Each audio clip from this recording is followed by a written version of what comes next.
Cuando eras niño y te preguntaban qué querías para Navidad, la respuesta era casi automática.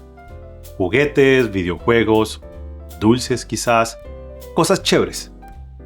Pero cuando creces, pasa algo raro. Ya no haces listas interminables. A veces dices algo sencillo, casi tímido, como una chaqueta, unos zapatos, un buen libro. Pero si te detienes un poco más, te das cuenta que en el fondo de tu corazón lo que más quieres ya no cabe en una caja envuelta con papel brillante. Quizás esta Navidad lo que más deseas no es un regalo, sino descanso verdadero, o paz en tu casa, o reconciliación con alguien, o fuerza para aguantar una enfermedad, o aún una sanación milagrosa, o esperanza porque sientes que vas en piloto automático, o simplemente dejar de vivir con esta sensación de vacío que se disfraza de reuniones, compras, música y ruido. Y sospecho que no eres el único.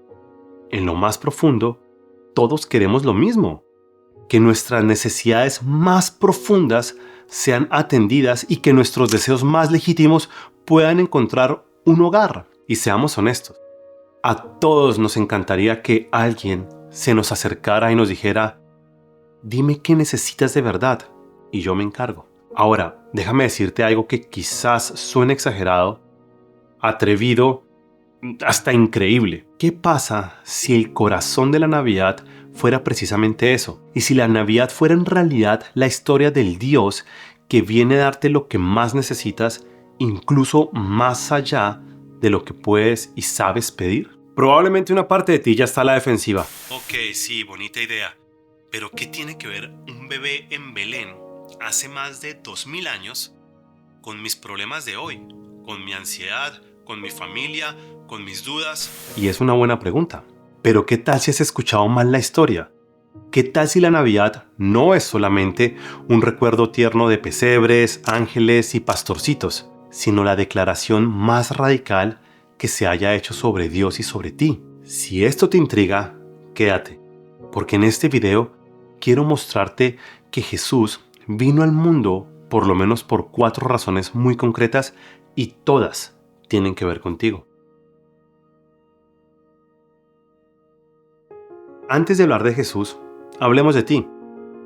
¿Qué esperarías que cambiara en tu vida si esta Navidad todo saliera bien? Quizás estás pensando cosas muy concretas, que mejore tu situación económica, que haya menos tensión en tu casa, que ese dolor emocional afloje un poco, o simplemente que el próximo año no sea tan pesado como este. Detrás de todo esto hay palabras grandes que todos buscamos: paz, perdón, propósito, compañía, esperanza. Y aquí está el punto.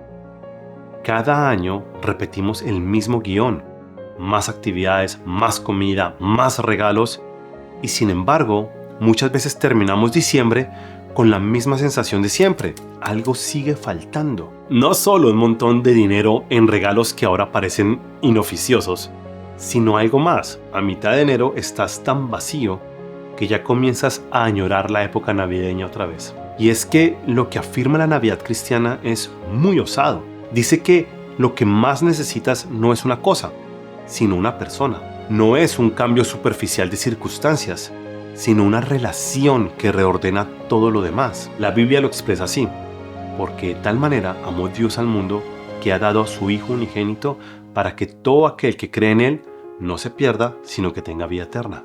La pregunta ya no es solo ¿qué quiero para Navidad?, sino ¿estoy dispuesto siquiera a considerar que Dios puede darme algo que va más allá de lo que yo pensaba desear? En primer lugar, Jesús vino para estar contigo. Hay una frase muy repetida hoy: todas las religiones en lo esencial son lo mismo. Y suena tolerante, suena sofisticada, pero es profundamente falsa, porque el mensaje central del cristianismo no lo comparte ninguna otra religión.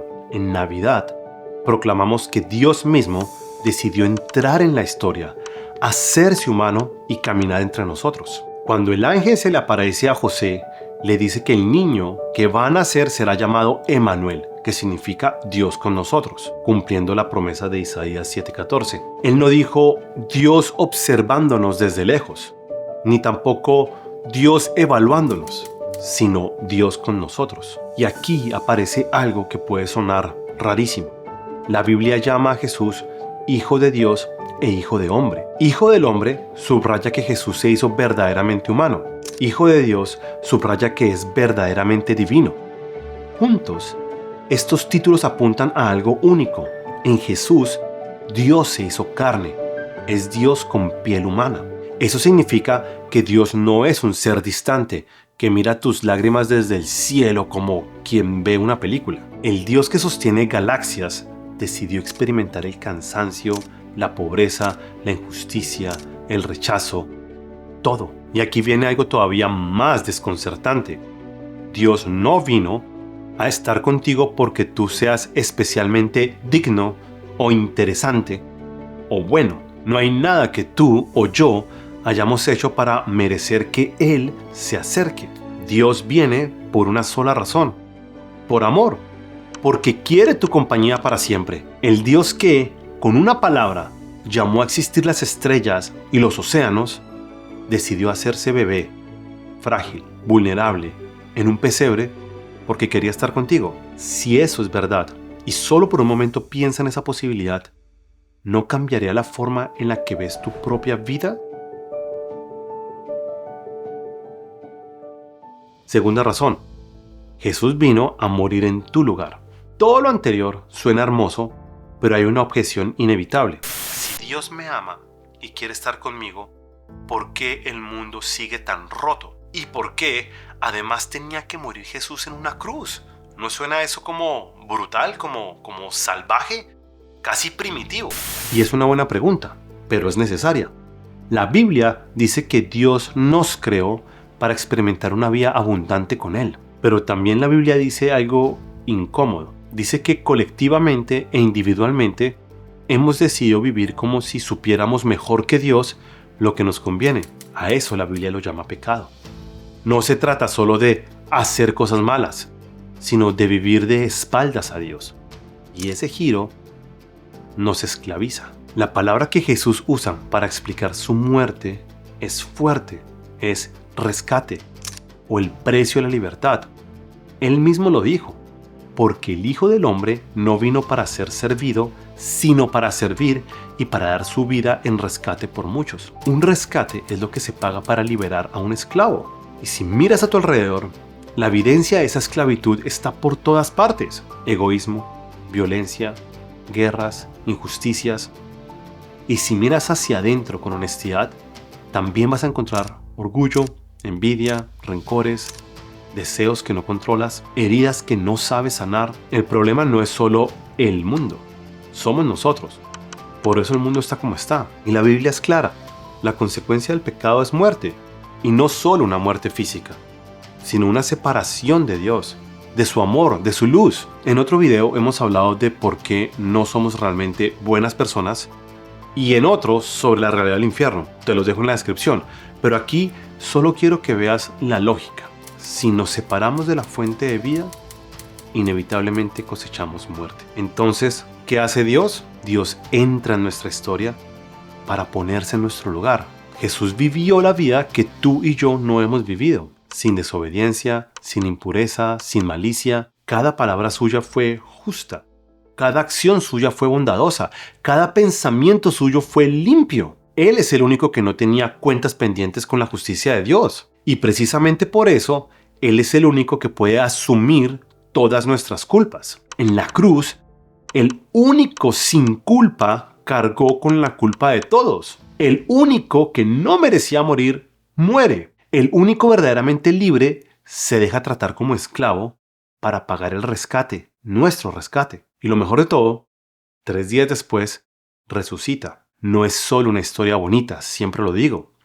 Si la resurrección es real, significa que el pecado, la culpa y la muerte no tienen la última palabra. Jesús no solo muere por ti, sino que derrota al enemigo que tú no puedes derrotar, el pecado y la muerte. Y aquí vuelvo a ti. La palabra dice que porque de tal manera amó Dios al mundo que ha dado su Hijo unigénito para que todo aquel que cree en Él no se pierda, sino que tenga vida eterna.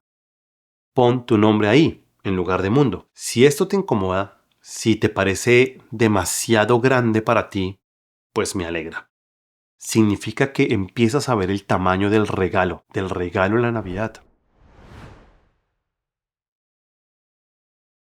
Tercera razón, Jesús vino a mostrarte cómo se vive de verdad. En el contexto de Marcos 10, Jesús dice que Él vino para dar su vida en rescate por muchos. Y sus discípulos estaban discutiendo quién era el más importante. Esto no suena muy lejano a nosotros, ¿verdad? Competencia, comparación, necesidad de demostrar que vales más que los otros. Jesús los llama al orden y les dice algo. Hey, ¿sabéis que los que son tenidos por gobernantes de las naciones se enseñorean de ellas? Pero no será así entre vosotros, sino que el que quiera hacerse grande entre vosotros será vuestro servidor. Y el que de vosotros quiera ser el primero, será siervo de todos. Y ahí remata, porque el Hijo del Hombre no vino para ser servido, sino para servir. Jesús redefine la grandeza en un mundo que vive obsesionado con subir, con el poder. Jesús dice, la verdadera grandeza es aprender a bajar. No es usar a otros para tus fines, sino usar tus dones, tu tiempo, tus recursos para el bien de los demás. Jesús mismo lo modela. Siendo Dios, renuncia a los privilegios del cielo para lavar los pies, tocar leprosos, abrazar niños, comer con pecadores y finalmente entregar su vida por ti y por mí. Déjame preguntarte algo muy práctico. ¿Hay alguien concreto a quien podrías servir de forma deliberada en esta Navidad? A veces el primer paso para amar es dejar de llevar la cuenta solo de lo que nos deben y empezar a preguntar ¿qué necesita esta persona? ¿Y cómo puedo ser un pequeño reflejo de Jesús para ella? Cuarta razón, Jesús vino para servirte. Aquí viene quizás la afirmación más escandalosa de todas. Jesús no solo dice que vino a servir en general, sino que habla de un Dios que de alguna manera se pone a nuestro servicio. ¿No suena eso blasfemo? Y sin embargo, él mismo lo dice. De nuevo, el Hijo del Hombre no vino para ser servido, sino para servir. Y en otra escena, hablando del fruto, declara algo todavía más extraño, que en el banquete final del reino, Él se ceñirá y hará que se sienten a la mesa y acercándose les servirá. ¿Cómo se come eso? Obviamente Jesús no está diciendo que Dios es nuestro empleado doméstico al que podemos darle órdenes. De hecho, la Biblia también dice que nosotros somos sus siervos y que la verdadera felicidad está en vivir bajo su señorío, no bajo nuestros caprichos. Él es Dios. Él no gira en torno a nosotros, ¿no? Entonces, ¿en qué sentido viene a servirnos, a servirte a ti y a mí? En el más radical posible. En que tú no puedes resolver tu problema más grande. Él sí. Tú no puedes limpiar tu culpa, cambiar tu corazón, darte vida eterna, sostener tu alma en medio del sufrimiento. Tú no puedes salvarte. Él sí. Muchas personas piensan que la religión como una escalera. Si oro suficiente, si hago suficientes buenas obras, si voy a suficientes reuniones, tal vez Dios me acepte. Es como ir subiendo. Pero la lógica del Evangelio es otra. La escalera no la subes tú, la baja Dios. No eres tú alcanzando a Dios con tu esfuerzo. Es Dios inclinándose hasta donde estás tú para levantarte. Quizás pienses, eso es justamente lo que no me gusta del cristianismo. Es para gente débil, que necesita una muleta. Y la respuesta bíblica es directa. Sí, es para gente débil. El problema es creer que tú no lo eres. ¿De dónde crees que viene tu siguiente respiración? La comida que comes, la capacidad de pensar o trabajar. Aunque detestes la idea de Dios, la posibilidad misma de odiarlo depende de que Él te siga sosteniendo la vida. Cada oración auténtica es un reconocimiento de que necesitas de que Dios te sirva. Estoy pasando por esto, necesito que me ayudes. Esta persona está sufriendo, necesito que intervengas. Y la promesa es que Él responde. No siempre como queremos, pero siempre con sabiduría, amor y poder, viendo todo lo que tú no ves. La Biblia describe el fruto de esa vida sostenida por el Espíritu de Dios como amor, gozo, paz, paciencia, benignidad, bondad, fe, mansedumbre y dominio propio. Todo eso no nace de apretar los dientes, sino de una comunión constante en la que Dios, día a día, te sirve con lo que tu corazón necesita. Si nunca le has pedido a Dios que te sirva así, que te rescate, que te perdone y te haga suyo, este puede ser el momento más importante de tu vida. No por una fórmula mágica, sino por un acto real del corazón. Si hoy, mientras escuchas o ves esto, sientes que algo en ti dice, esto es para mí, te invito a expresarlo con tus propias palabras delante de Dios. Puede sonar más o menos así. Dios, necesito que me sirvas hoy. Sé que he vivido lejos de ti, sé que he pecado contra ti y creo que Jesús vino a vivir la vida que yo no he vivido, a morir la muerte que yo merezco y a vencer la muerte que yo no puedo vencer. Hoy quiero dejar de confiar en mí mismo y confiar en Jesús como mi Salvador y como mi Señor. Perdóname, límpiame, hazme tuyo y llévame contigo, ahora y para siempre. La Biblia promete que Dios no desprecia a quien viene a Él con un corazón así. Si hoy diste ese paso, déjalo en los comentarios. Nos encantaría orar por ti y ayudarte en tu caminar con Dios. Y si hoy aún no estás listo, pero algo de lo que he hablado te hace ruido, también escríbelo. Tus objeciones, tus dudas son bienvenidas. La fe cristiana no le tiene miedo a las preguntas sinceras. Déjame terminar donde empezamos. La Navidad cristiana se resume en esto. Jesús, Dios hecho carne, vino para estar contigo, para morir en tu lugar, para mostrarte cómo vivir y para servirte en lo que más necesitas. Este es el regalo que no se agota en enero, ni en el próximo año, ni con la próxima crisis. Es un regalo que te acompaña hasta el día en el que tomes tu último aliento. Cuando ese momento llegue, sea dentro de muchos años, o sea antes de que lo imagines, el mismo Jesús que venció la muerte estará contigo para llevarte a una vida que ya no termina. Si este video te ha hecho pensar, compártelo con alguien que sabes que necesita escuchar esto. Para este video me basé en este pequeño librito de David Platt que me lo regalaron. Me lo estaba leyendo en el auto mientras esperaba a mis hijas. Es súper cortito y es suficiente para contarte todo esto. Súper recomendado. Gracias por llegar hasta aquí.